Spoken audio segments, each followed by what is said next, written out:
BJP নতুন রাজ্য সভাপতি রাস্ত চাকরি হারারা সল্টলেকে বিজেপির অফিসে চাকরি হারাদের একাংশ।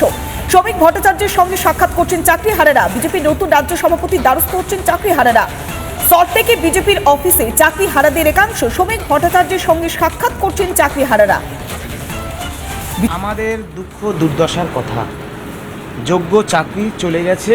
আমরা এই চোর দুর্নীতিগ্রস্ত রাজ্য সরকারের দুর্নীতির বিরুদ্ধে কেবলমাত্র 1 পয়েন্টে যোগ্য চাকরি ফিরে পাওয়ার যে লড়াই লড়ছি, রাস্তার লড়াই, সুপ্রিম কোর্টের লড়াই, সেই লড়াইয়ে আমরা মনে করি আমাদের রাজ্যের প্রধান বিরোধী দল কিংবা অন্যান্য রাজনৈতিক দলগুলোকে বাদ দিয়ে আমরা এই চোর স্বৈরাচারী রাজ্য সরকারের সঙ্গে লড়ে পেরে উঠতে পারবো না। তাই নতুন রাজ্য সভাপতি শ্রমিক ভট্টাচার্য মহোদয়, তার সাথে আমরা সাক্ষাৎ চেয়েছি। তিনি আমাদের সাথে যে এই 3 তারিখ তিনি সভাপতি হয়েছেন, যে তিনি আমাদের সময় দিয়েছেন, আমরা তার প্রতি প্রথমেই কৃতজ্ঞ।